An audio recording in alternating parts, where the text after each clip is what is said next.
Hello everyone and welcome to this episode, the disability one of the Women Talking About Learning podcast. I'm Andrew Jacobs. This episode is being released to coincide with International Day of Persons with Disability, which is later this week on 3rd of December. We feel that this is an essential topic to talk about, and what better way to do this than to hear directly from women who are living and working with disability. So with this in mind, we have 5 fantastic guests who share their stories about this largely under-discussed topic. Our first guest is Jo Cook. Jo gets a hat-trick ball for this episode, having been with us a couple of times before. Through her company, Lightbulb Moment, Jo specialises in training teams of learning professionals about virtual classrooms and webinar design and delivery. Our next guest is Debbie Carter. Debbie has been writing about and covering the field of workplace learning and development for over 20 years, most recently as the editor of TJ magazine, formerly Training Journal. Debbie has cerebral palsy and is a permanent wheelchair user. She has a deeply personal view of the importance of belonging for those who face the difficulties of being different. We also have Helen Todd. Helen is the founder and director of Impact People Consulting. Helen has comprehensive experience across talent acquisition and development, employee engagement, and performance management. This experience has been gained in a range of industries, from technology through to global financial institutions. Next up is Susan Strang. Susan started her career as a teacher in Northern Ireland in the late 80s and early 90s, teaching in both primary and secondary schools throughout Northern Ireland and also in Berkshire in the UK. After some years of travel, Susan currently works as a training officer, tutor, and mentor for a charitable organisation in Belfast. Last, but definitely not least, is Cathy Doherty. Cathy has a rich background in guiding leaders through the intricacies of people, culture and HR. Now she collaborates with business owners caught in the challenge of breaking free from parental management habits, injecting fresh perspectives and fostering thriving workplace dynamics. We recorded this at the end of October 2023, and the episode is longer than usual because the conversation just flowed and flowed and flowed. Grab a drink and get comfortable. This is Women Talking About Learning. This is Jo, Debbie, Helen, Susan and Cathy talking about disability. Hi there, my name's Jo. I'm a woman in learning, which is partly why I'm here, but this topic is about disability. Susan, why are you here on this podcast? That's a good question, Jo. Originally, I had a link from a colleague about the podcast Disability in Learning. And to be honest, I didn't really have any expectations. I am a woman who has been in learning for many, many years. I actually have disabilities myself. I teach or tutor or facilitate, whichever one of those terms you want to use, because we use them all together. Young adults, young SEN adults. And basically, I just thought, what the heck? I will come on and talk or answer or give information about whatever I can. It's not very direct, but it's kind of meandering, Jo. But basically, I just thought I would come on and see what I could contribute. I love it. And I think meandering is a good word to describe this podcast in the most positive of ways. Debbie, let's come to you. I'm going to hand over official host duties after this. I'm not going to be the host. But Debbie, what brought you here? Well, I was interested in the topic because I've been working in learning and development for quite some time. So as a not delivering learning, but working editorially, so covering learning and development as a topic area for some time. And I'm also, like Susan, I have a physical disability. And I kind of wanted to share a little bit, maybe with other people, some of my experiences of my own learning and how that's changed me as a person, and see whether that has resonance with other people about needing to belong, needing to have people who support you because it's very tough. Certainly when I was a child, it was even tougher in the 60s and 70s in education, where you didn't get much support. So for me, it's going to be mine's probably initially it's just talking about it as a sort of personal experience of the pluses of, and actually I don't necessarily see my disability as a negative as well. It is a big negative at times, but it's also given me insights and experience that I think makes me quite a strong personality in person a lot of the time. Not all the time. I wouldn't dream of saying that, because Jo, who knows me well, knows that, I get my down times, but equally when I'm at my best, I think I can give a lot of people ideas, maybe a bit of inspiration in what they do with their own difficulties or within their own practice, perhaps. But that's my take on the subject. So I'd love to hear more about Helen. What made you interested? I'd love to know more about you as an individual and why this is so important. Yeah, thanks so much, Debbie. I suppose I have been a disability advocate for several years. However, only in the last couple of months have I gone, I suppose, public with my own disabilities. As a learning professional and HR professional, I've been very much an advocate for the people I have supported in my working life, as well as my husband and my son. But now I suppose it's time for me to advocate for myself. I have dyscalculia and migraines, and both affect my ability to learn. However, in my working life, I have used my dyscalculia under the radar to support people, and it's given me an ability to look at holistic thinking and to support other people. And I suppose for me, it's raising an awareness of dyscalculia and the amazing ability that dyscalculia gives people from a learning perspective. Um, and I love my dyscalculia. But it's really only now in the last couple of months that I've started to really talk about it. From a learning perspective, um, I'm fully embracing it. And I want to share that with other people. And it has really seen me well across, I suppose, the last 18 years in my career in HR. And I just want to really embrace it now and just really, suppose, share that with other people. Over to you, Kathy. What are you here for? Thanks, Helen. Well, I suppose for me, I personally don't have disabilities, but I have been like many members of my family have. So it's always been something that's on the radar, and I've seen their struggles and in my HR and practices working with employers. For example, my mum has had hearing aids all of her life. She is profoundly deaf in one ear. And I can, it's obvious to see the isolation that can cause, which actually led me to hiring a deaf HR officer, which people were like, how is that going to work out? But it worked. And usually what you found in that situation was people were more scared about offending rather than anything else. My sister has complex mental health conditions and physical health. So I've been surrounded and in friendships as well, surrounded by the visible and the invisible, the hidden disabilities.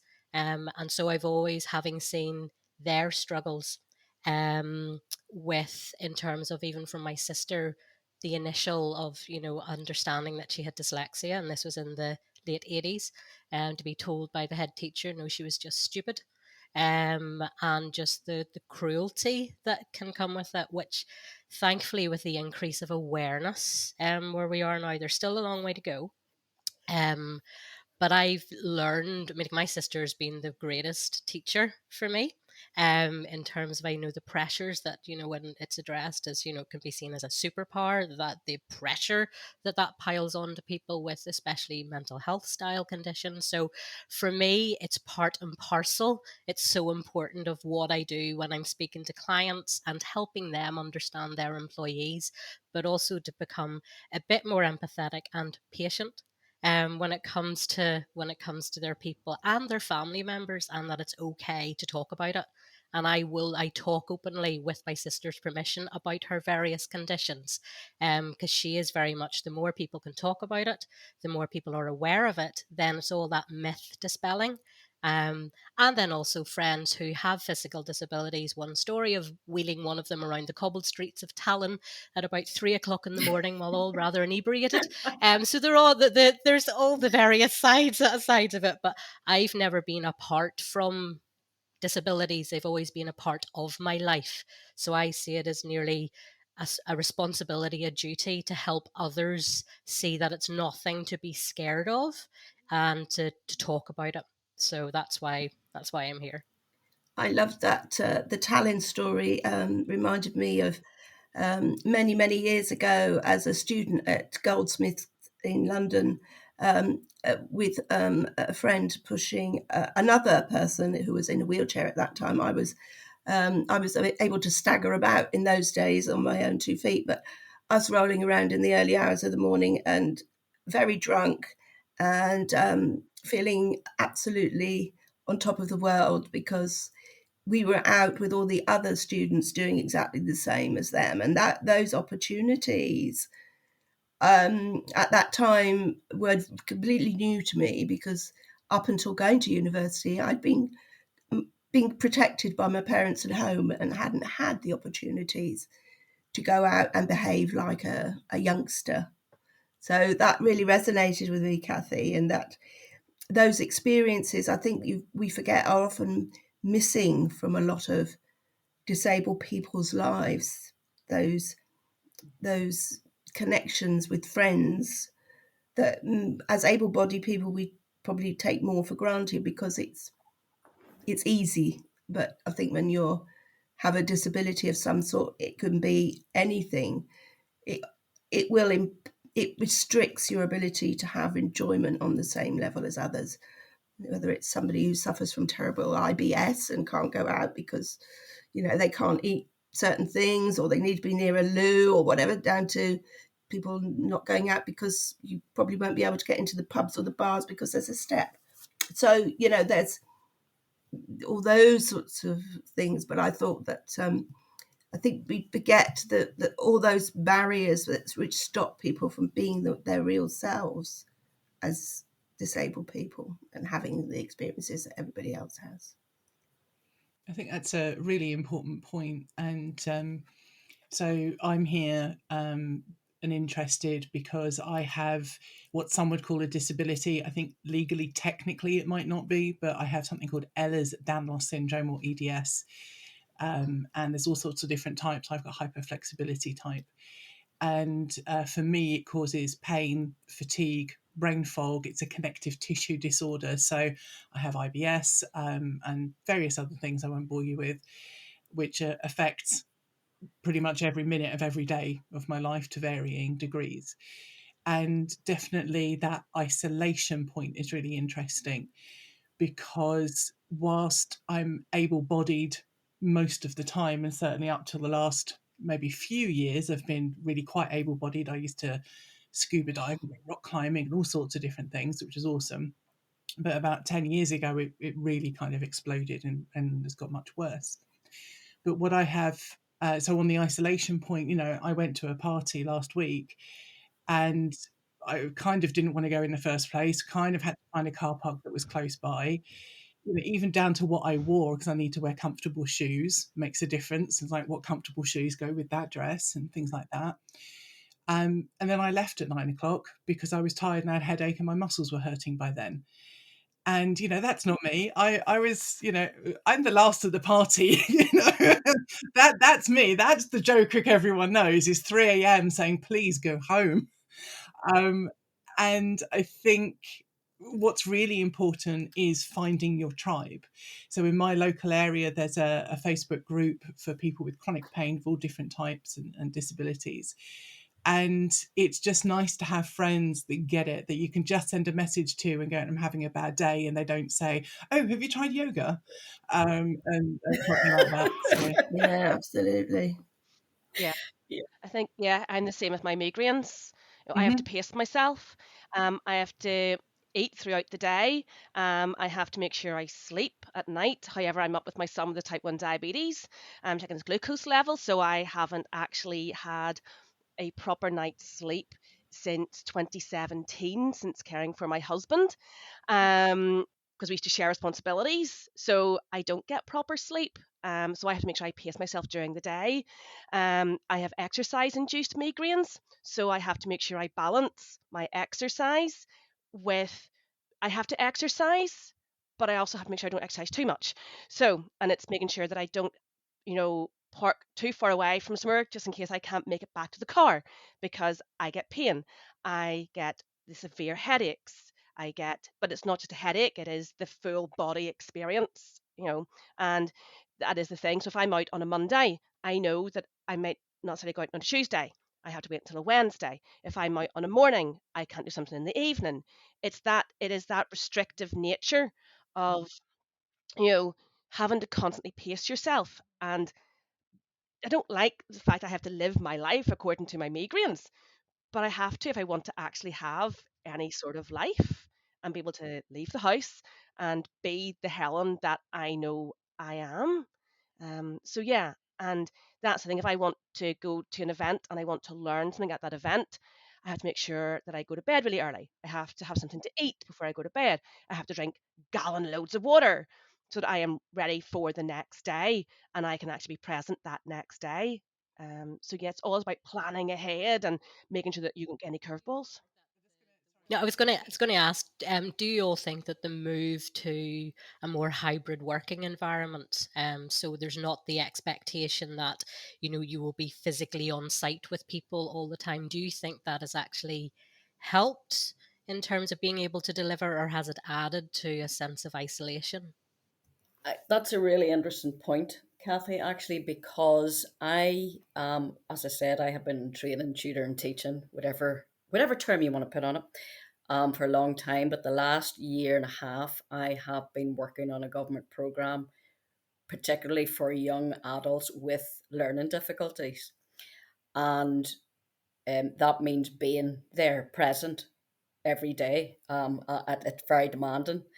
And interesting too, the way, Debbie, you've talked about physical disabilities, and Kathy, unseen disabilities. I have fibromyalgia, which is very similar symptoms to what you have, Joe.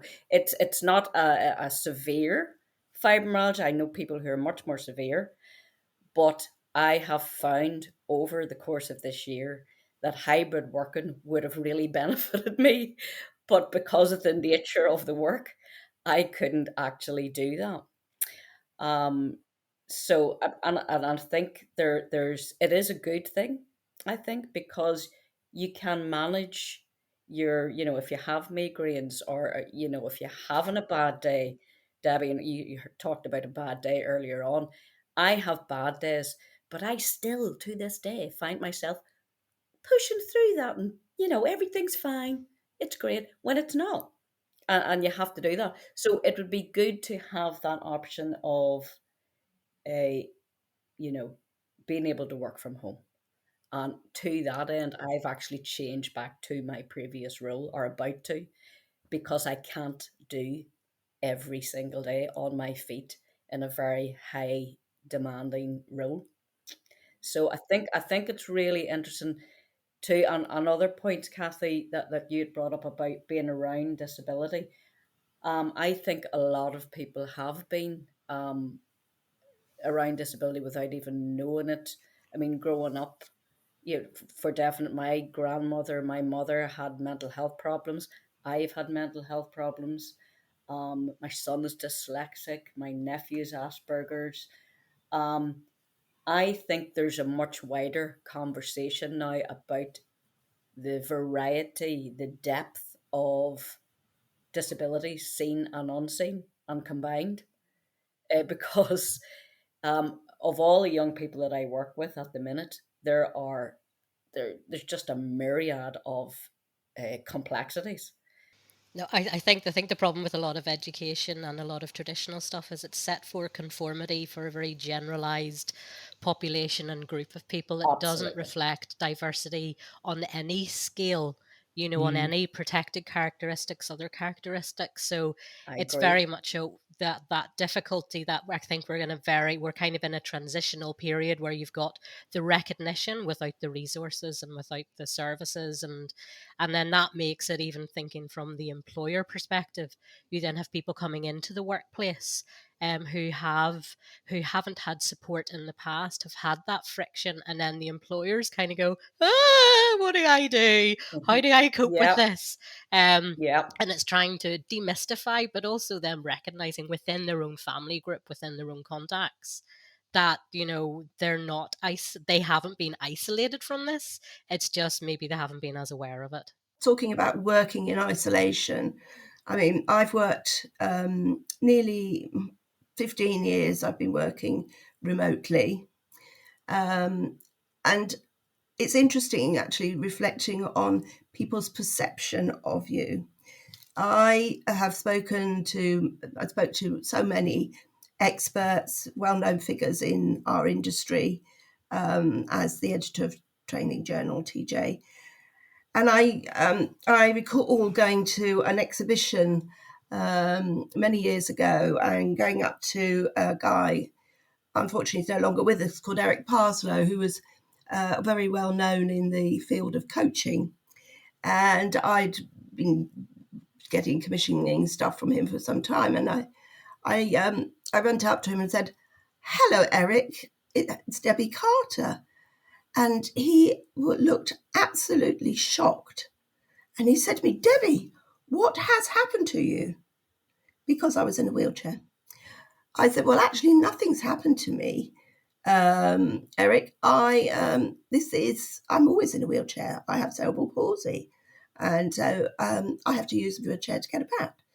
But, a lot of the time, it becomes an identifier for you. And so for me, in the field, sometimes it's useful. I can't say it's useful, but you become quite identifiable because, at the exhibitions and shows I go to, most people will realise that that woman roaming around, that not middle-aged, old woman rolling around in a wheelchair is actually Debbie Carter from Training Journal. So sometimes it can give you profile. But that's an aside. But talking about education and going back to learning, I think a word that I don't use very much as an editor, or I don't like very much, is the word unique, because there are very, very, very few things that really are unique, except I think things like people and disability. So people's personalities and their disabilities, because I think I have never met, as you say, Kathy, somebody, or Susan, I think it maybe was, that has the exact same disability. The variety of conditions, as you say, is so enormous. And that's why, as we say, that, this one shoe, this one solution doesn't fit everybody, and why when the government decided to introduce the personal independence payments and go through that assessment process of checking everybody's disabilities, I felt was such a waste of resources, that could have been used so much more beneficially for disabled people than just checking out whether they were disabled and how disabled. And Debbie, for people who, because I haven't gone through PIP, I know people who have, and you say it's horrific, but for people listening to this who don't know much about PIP and why it's so horrific and why it's a waste of resources, why do you think that? I'm not saying it's horrific. I mean, what it is, it's called personal independence payments, which which was brought in by the Conservatives to replace the old disability living allowances and a number of the allowances paid to disabled people as part of them wanting to check that they weren't paying people for disabilities they didn't have, or that for help that they didn't need, basically. So everybody who benefited from those benefits went through a reassessment process. Some people unfortunately lost their benefits, and there was a huge outcry. I didn't. In fact, I ended up getting a little bit more help than I was currently getting, because they decided that I would be entitled to help with some other things that I hadn't claimed for before. So it's a swings and roundabouts, but so that's a brief outline of the fact that there are some benefits available, but again, how they are assessed. I'm sure that maybe Susan's come across situations with the people that she's working with who probably would be entitled to benefits, but a lot of people don't actually want to even start the process of getting money to help you and your loved ones, your children, with day-to-day costs, because actually if you're disabled or you've got disability, there are extra costs involved in just living. I was just going to jump in there that because of the nature of that, it then impacts on people with hidden and visible disabilities asking for help in learning and development and in the workplace, and explaining that this particular way of doing it doesn't work for me. And some, because of the nature, I mean, I know from my sister's perspective of Pip, it is horrifying. She hates to make it's real dread and real fear. And that can then inhibit people's willingness to speak Absolutely. up and say, Absolutely. I need some assistance with the way I learn. I need some assistance with, because they feel they're going to undergo potentially the same type of scrutiny, when actually they probably won't, but they don't know until they ask, and so they just don't. Yeah, absolutely. And, people who've got disabilities have had so many knockbacks in their lives anyhow. It damages their feeling of confidence in themselves in asking for anything. I kind of think that some people have this feeling that whatever they get, they're grateful for, because maybe their own feeling of self-worth is quite low because they don't get the support that they need or from those around them to have that belief in themselves and their abilities. And I think for me, that came very late in my career. It wasn't really until I started working in learning and development, which was in the 1990s, that I had employers who were willing to support me with things that I might need to do the job and to be included in everything else that other employees did.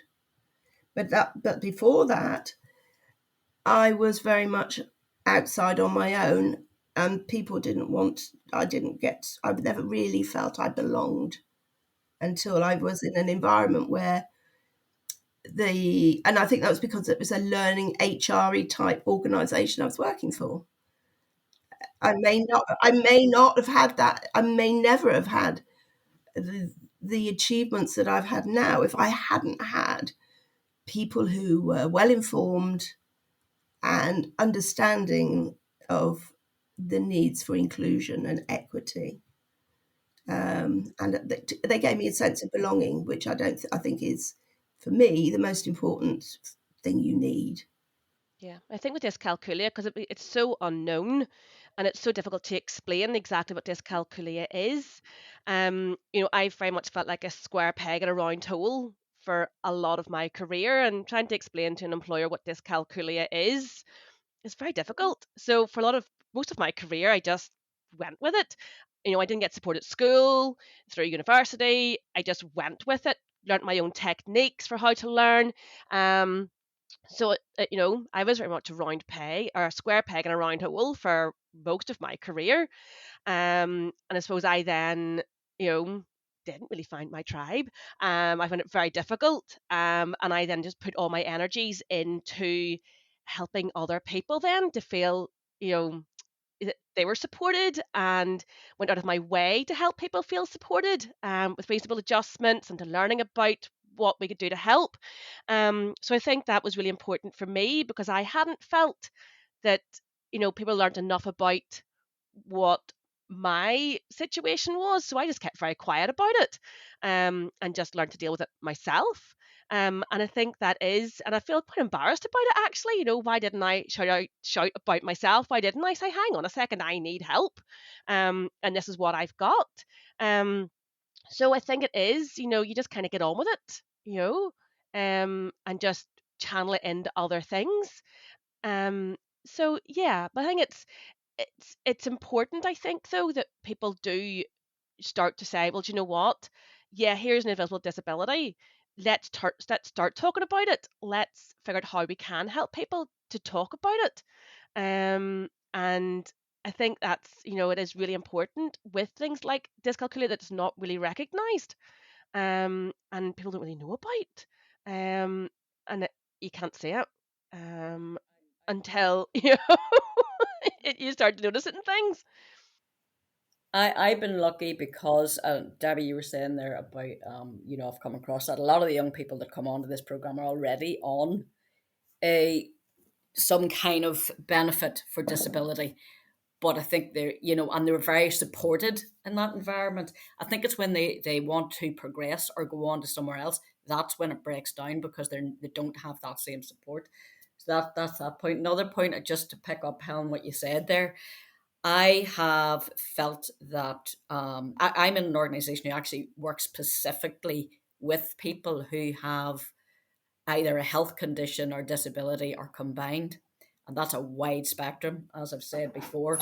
But they have been extremely supportive of me because of the type of organization they are. But I still felt that I had to make that a bit more public, Helen. Like you said, you had to go public, because while the people who use the organization, it's recognised that they might have a disability or health condition, I didn't feel there was the same recognition in all spheres of our organisation. In some departments there was, but maybe not in others. But I think on the whole, they are very supportive of people. But I think you, even though they are specifically for that, you still have to say, I have mental health difficulties, I have fibromyalgia, I have dyscalculia. You still have to point that out, because, and I find that really difficult, having that conversation with HR and an occupational health person. I got quite upset about it, because it was actually me saying out loud and recognizing that actually I can't do the things that I used to do. And that was really painful. And, we all have our up days and down days. I thankfully have more up than down, but it's explaining the complexities, and I think, Debbie, you're right, the uniqueness of everybody's disabilities, because it's not the same thing for one person. It's completely different for everybody. And I think that's where I'm always emphasizing to people is that you really can't communicate too much. It's the more you communicate, the more you talk, and the more that those are trusted and open conversations. I know certainly especially when it comes to, my sister would always say about, if I had a broken leg, I'd be treated differently because people can see it. They just think that I'm just grumpy, because they can't see what's going on with me. And I know certainly, when it comes to talking to employees and just other people in general, that the more I kind of share about her experiences and the fact that I understand it not from the personally experiencing it, but from experiencing from a loved one. And this has been since she was 16 we began to notice, but she didn't get her diagnosis until, late 20s. And, she's now also been diagnosed with complex PTSD. And so we kind of make the joke, you couldn't have simple PTSD, you have to go for the complex version. You know, you have to always up it. Whatever there's going, you'll raise the bar. And it's kind of that whole, the emotional perspective, and that in a sense brings out for me the sense that I need to be an ally in the workplace, but also in the environment generally. You know, so but also encouraging other people to see how you can do it and how you can, and it's not scary. And the more we understand, you know, especially with employers, you know, there's always, when it talks about, you know, reasonable adjustments, it's always that what is reasonable, and that can get into very scary territory. But unless you talk about it, and unless you seek help, say, from an occupational health provider as well as other people in the field, but have the conversation with the employee, if the employee is willing to talk, and that can take some time to build that relationship. But it's one of those that when you build and you can have those conversations, you know, it really, I mean, it kind of demystifies a lot of things. And then employers and my clients and stuff tend to kind of go, oh yeah, I've actually, this isn't the first time I've encountered that. Oh, that makes more sense. You know, when they reflect on other people, it's as, you know, it's as we said earlier, you know, it's not that people haven't been around disabilities, visible and invisible. It's just that the level of awareness hasn't been there. And I always kind of describe things as awareness raising experiences. You once you become aware of it, you know, you see more, you hear more, you're alert to more, and that can only keep on growing. You can't become less aware. So it's one of those, I always see it nearly as a talk more about it, share more about it. Not so much normalize it, because I hate that word. There's no such thing as normal, which I'm constantly talking to my sister about. So it's one of those as well, of just the more we communicate, the more people talk to each other and share, then also, I mean, like, going back to that deaf HR officer, you know, reflect, I mean, when she started, she was like, you know, how do I, you know, get it across to people that, you know, it's okay, that I'm okay with my deafness. And she made a joke to me. She goes, if you don't want me to hear what you're saying, just turn away. And she started laughing. And I said, I'm going to get you to introduce yourself to the team. There was a company of about 70, 80 people. And I'd said at the town hall, I'm going to get you to introduce yourself and for you to make that joke that you made to me. You know, because they're a really good bunch of people. The last thing they want to do is hurt your feelings, offend you, or actually not give you the credit, you know, and take account of your ability, your capability. And I went, you'd got to a senior position in a very difficult organization, which to me spoke volumes in terms of her level of resilience and ability to adapt. And I went, so just by sharing that can kind of let people's shoulders, you know, come down a little bit, relax a bit more, and then they get to know you as the person rather than focusing on the disability. And they then begin to see that. And for some people, it's the scary, and then it goes into the familiar, and then the, oh, okay, that's fine. You know, they see the person. Yeah, I I agree totally, 100%. You have to talk about it. It is difficult. From personal point of view, I found it very difficult, even though I would talk to family and friends about it. But actually bringing it into the work context, it's really difficult.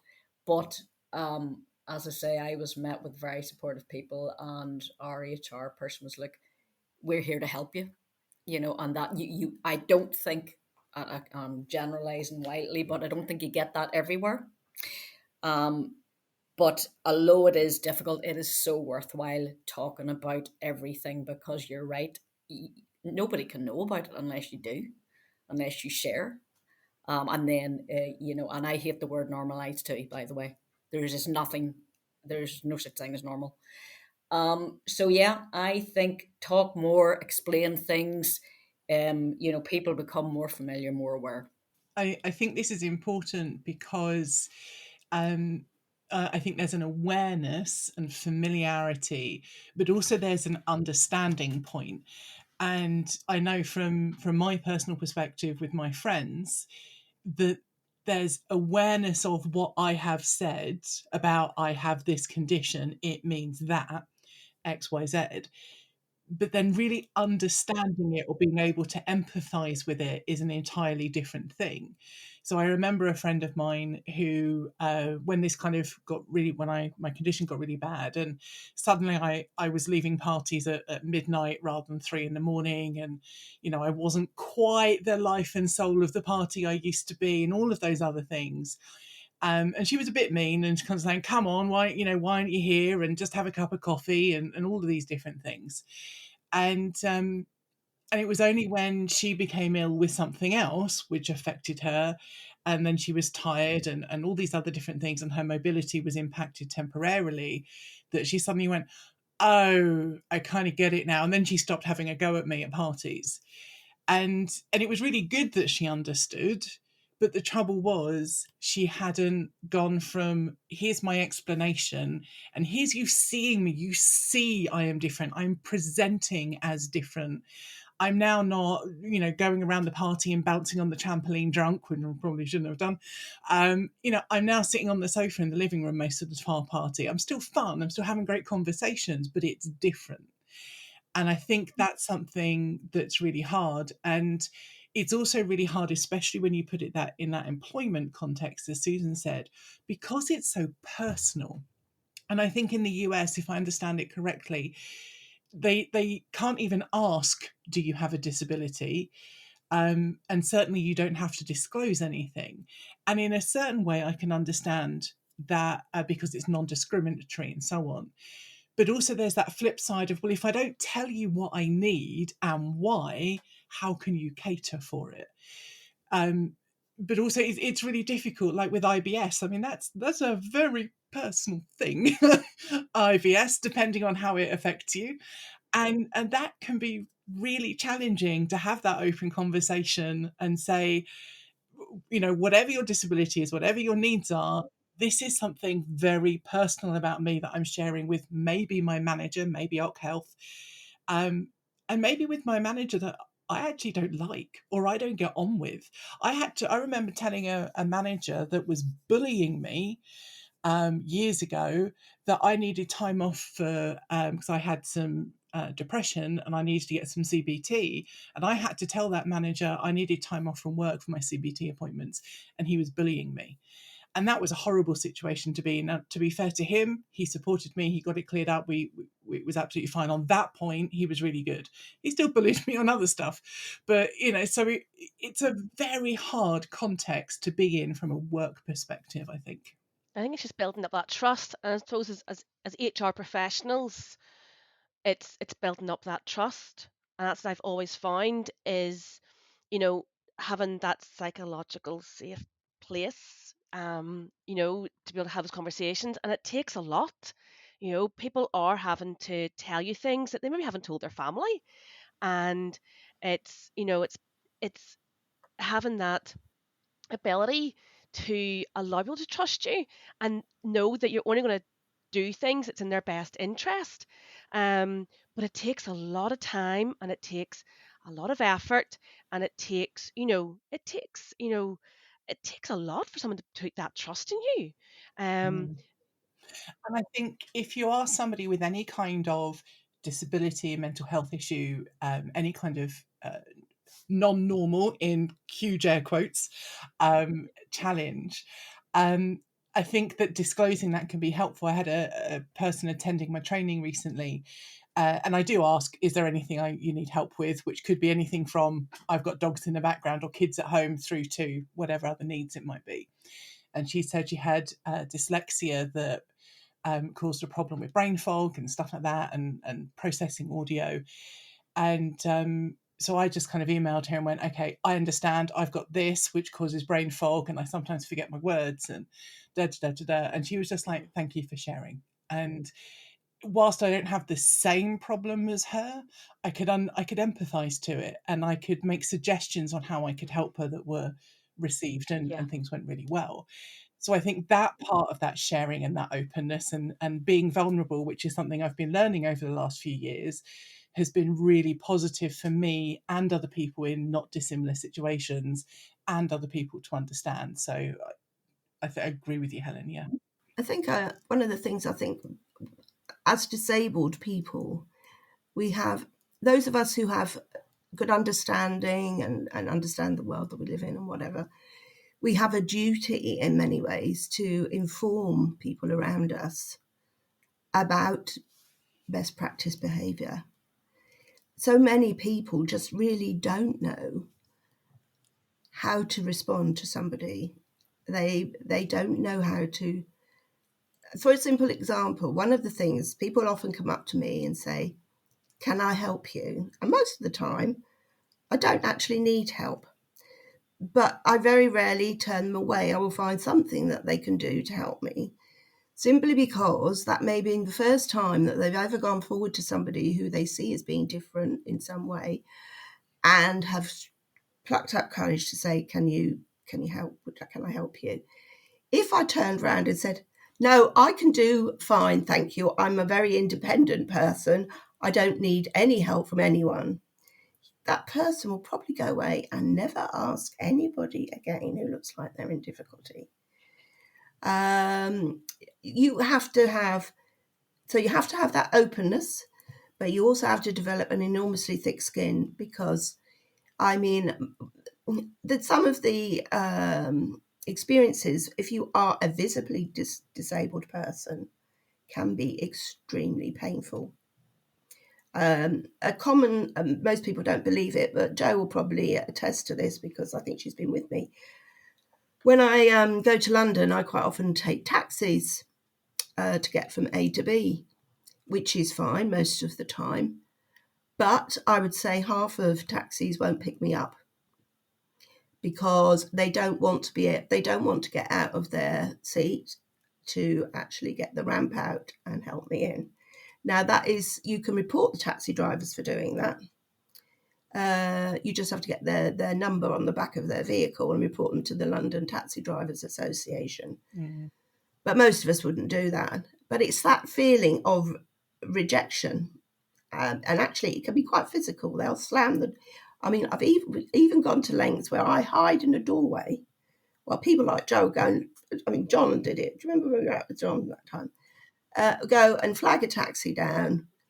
I come out and they say, no, mate, I'm off. And they just disappear. So, you have to develop a really hard, tough carapace to deal with this sort of thing. One of the things that Andrew mentioned and said about, what perspective as women do we have with living with disability? I think one of the perspectives I bring to it is that I'm fortunate enough to be a disabled woman with 2 lovely children and 2 great-grandchildren, not great-grandchildren, but wonderful grandchildren, not that old. And their attitudes are completely different. And I think the more we can pass on our understanding to those around us, that they will then pass it on. It's like a cascade process. And hopefully, as more people become comfortable admitting about disability, then that will, I hope, I'm always positive, like to be positive, that will make a huge change to how being disabled is perceived, and also how, also about the importance of women and passing on knowledge to children. I think there's a quote somewhere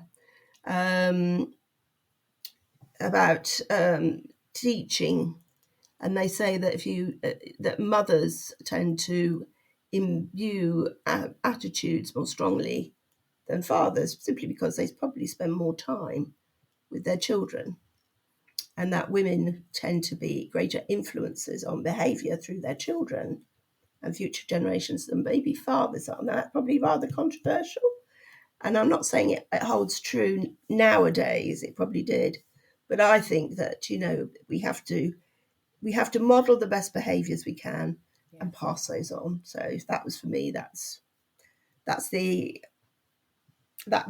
would be the key thing that I've learned as a woman with a disability. I think it's also a little bit about advocating for others as well, which I think has been what Kathy has been talking about, Susan as well. Going back to what you were saying about some of your physical experiences, Debbie, I remember coming up and staying with you, and we'd gone into a shop and you were in your wheelchair, and it's quite a big wheelchair. It's not a small wheelchair. No, I'm a big lady. Well, you're not a big lady, but it's a big wheelchair. It's not a small wheelchair. And, and it's a very obvious physical disability.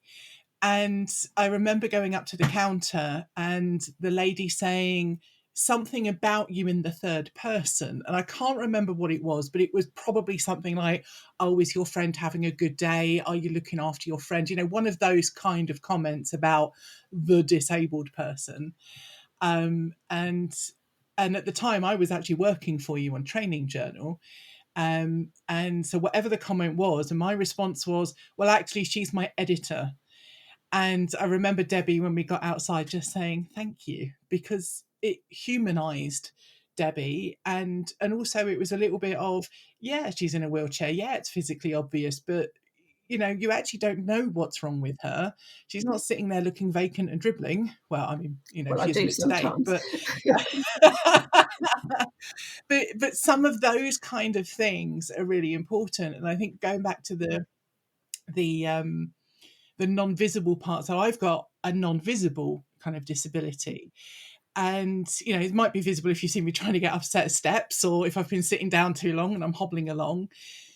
But that could be I've just hurt my knee doing something, or I'm an overweight person, so it would be easy to make an assumption of, well, she's not very fit, and if she lost some weight, she'd be fine, when that's, whilst maybe a contributing factor, it's not the cause. And I know when I've been traveling in London and trying to drag a suitcase up the steps at a tube station, because I'm 6'1", because I look okay, because I'm big and strong, and I kind of am in a lot of ways, I don't get a lot of men saying, can I take your case? The 5'1" skinny blonde, funnily enough, who looks like she's doing fine, men fall over themselves to help take their case. My sister says the same thing. So my sister is taller, bigger. She has recently been diagnosed, I think, with fibromyalgia. She's kind of in that sphere.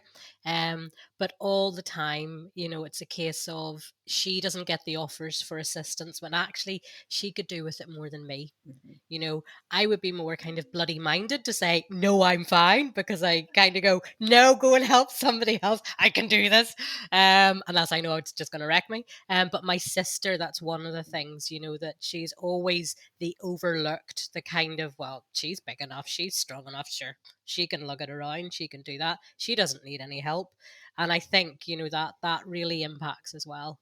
And I think things like, we probably have heard of the sunflower card scheme. And if you haven't, go and Google it, and you get like lanyards and car stickers and all sorts of stuff. It's like green with a picture of a sunflower. And a bit like on the tube in London, you can get badges that say I'm pregnant, or please give up a seat, and there's a lot of things now on things like disabled toilets where there are stickers saying not all disabilities are visible, and things like that. And so the sunflower scheme is really good because you can wear a lanyard or something, and it doesn't have to be a typical disability, but it's something that highlights you've got a challenge. So I was on holiday in Corfu recently, queuing up at Corfu Airport, and somebody there just recognised it and just ushered me through security really quickly. And I was like, that's awesome, because actually I was thinking, how am I going to stand this long? I mean, I would have done it, but it would have been painful and caused fatigue and all of these things to stand that long in a queue. So some things like that, making it more visible, is helpful, I think. Well, my body begs to differ. And when perimenopause hit, when I No, was we're not. We're 39, forever young. my We're all I superheroes. definitely noticed a change in my dyscalculia and my migraines, and how I was able to deal with both of those. In a good or a bad way? Bad, It's never good. negatively affected. Never good, never good. So my fatigue got worse, my migraines got worse, my brain fog got worse, and I had to then start, my techniques had to change. I had to, pace myself in a different way. So everything had to change again for me, and my techniques of how I lived with my dyscalculia and my migraines. And that knocked me a little as well. We're 2.5 years in now and everything else. And, but again, that's a big change to go through too, when you kind of got yourself in an even kilter for a little bit, and you thinking, yeah, it's all right, we've got this now, and then you got this massive curveball again, and you know that really did knock me, and I've had to relearn techniques. I've had to, go back to the beginning in some ways as well, and retrain my brain, um, with my learning techniques, with my coping mechanisms, and things like that. So that's definitely had a massive impact on me. So I think that's something that needs to be taken into consideration as well as a woman, from that point of view. So that's something that, I've had to deal with when perimenopause came too. Yeah, absolutely. Because I find that um, I'm constantly throughout my life, I have to keep reassessing where I am and where I want to be and adjusting my lifestyle accordingly. Because although, I used to walk and then I stopped walking, or I used more, I had a rollator and all sorts of other devices. And then I kept falling over when my kids were small. My husband said, you can't look after the kids if you're on the floor all the time. You're going to have to use a wheelchair more.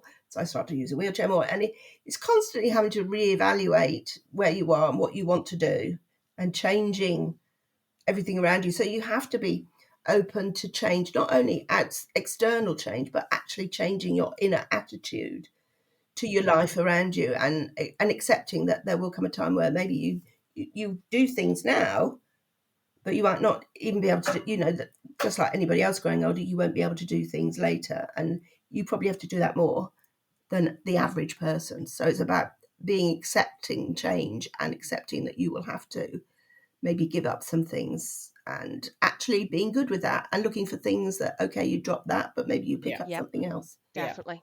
Yeah, is that constant reassessment and acceptance and just being fine with that. Yeah, Yeah, yeah, definitely. that's it. And being happy with where Yeah. you are. hmm I- Yep. That takes huge effort to be fine It does. with that, It does. because you're in a body that in some way you could see has failed you and Yes, isn't working, and that can impact your confidence and all of those things. absolutely. And then when there's something more and more, I bought a walking stick the other day. I haven't used it yet, but I was just like, I think there's going to be a time when I need it. And that's a step, or not, ironically.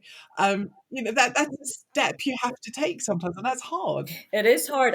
I found, like, so I was just saying, you were finding that hard when I actually was sitting with HR and then later talking to occupational health.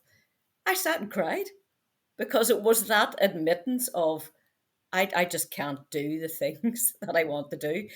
And the way you were saying constantly readjusting, I find it really hard because I don't know whether it's just my personality, whether it's women in general, we feel guilty about things, but you're really hard on yourself. Really hard on yourself. I'm training myself out of that, and it is a training process. But when I went into this new job, I kept being shown out. I said my tech skills weren't brilliant. They're okay. But there was a lot of new things I had to get my head around. And people were showing me them, but it wasn't like an elongated training process. It was like you're shown, and then, you're expected to remember. I couldn't remember. And every time I went back to do it, it took me like 6 months to remember things. Now I can, but, now I'm moving on. So there you go. There's the irony. And sorry for my dog barking earlier on. You were talking about dogs barking, Joe. Yeah, the hound just exploded into one of the barking fests there. So sorry about that. But yeah, it is this constant readjustment and sort of explaining that and kind of putting across that you're not being lazy. You actually have to sit down, or you have to kind of take time out and have total silence so that your head's not going like that and being confused. That's what I find. I get a lot forgetfulness and like, no, Yeah, stop, the overwhelm. overwhelmed. Yeah. Yeah, overwhelmed. Yeah, absolutely. So yeah. Yep. I mean, I've got a couple of things, that I feel that if you've always had a disability, for me, the first half of my life, I would say, or the last 50 years, it's been a pretty positive experience because I've just achieved because I've learned different techniques. I've moved on in my career. I've had my kids, all things that I thought I never would have when I was a disabled child. Now I'm getting old and I'm having to rethink all of that. I'm finding it more depressing because I don't have the thought that I had before, that I'm constantly on an upward trajectory. It's more now, having to slow up and slow down. But then people who have suddenly developed disabilities or are aware of them, you've also got that coming to terms with a disability, which is probably a whole different podcast, actually. But that coming to terms with the fact that the things you could do, you'll never do again, or whatever, like for somebody who breaks their back or whatever. So, there's so many issues in this. It's just, you could go on forever talking about it, but I know we can't. But I've really enjoyed the conversation along the way. It's been great. So what's a really quick positive we could leave people with? Leave a little sparkle wherever you go. Oh, I'm so into that, Helen. I am glitter-tastic, so I'm with you on that one. I love it. Yep. Could we get on the soundtrack for this? Just like a little, just at the My end magic of that. wand. Talk more about disabilities to anybody, and even if there is this, see, I can't remember the word. That's part of it. Brain fog. Yep. You know what I mean, but I can't say it. There is some kind of barrier to it sometimes, and I just think, you know what, if you have a barrier, I'm sorry, but I'm going to talk about it anyway. Yeah, I'd kind of say talk more, but listen more. So particularly if you don't have a disability, the listening is key. And it's listening with more than just your ears, it's your eyes, it's your body, it's understanding and truly listening to understand. Because that way you also feel you can contribute more and support the person more and build that level of trust. Just be empathetic. And I think I'll wrap up on a more personal note, which is, if you're going through anything related to this, it's, I think, self-compassion. Go and look up self-compassion, because we need it in buckets for ourselves. And then when we're talking to each other, then when we're spreading our sparkle, we can do it even better. This was a heartfelt conversation with some key narratives that we hope will help break down barriers and challenge stereotypes and celebrate the strength, courage and unique abilities of every person. You wouldn't know, but 3 of our guests had never been on a podcast before. We think this is an amazing episode and so deserving of the little bit of sparkle at the end. Massive thank you to Jo, Debbie, Helen, Susan and Kathy for their time in recording this episode. We think it's fabulous. You will find all their contact details and fuller details in the show notes. Next time, it will be our last episode for 2023, and it's the procrastination one, which we think you'll really like, when you get around to listening to it, of course. Please do make sure to like and subscribe, and please do tell your friends about the podcast. It really, really does make a difference. As always, thank you for listening, and we'll see you again soon.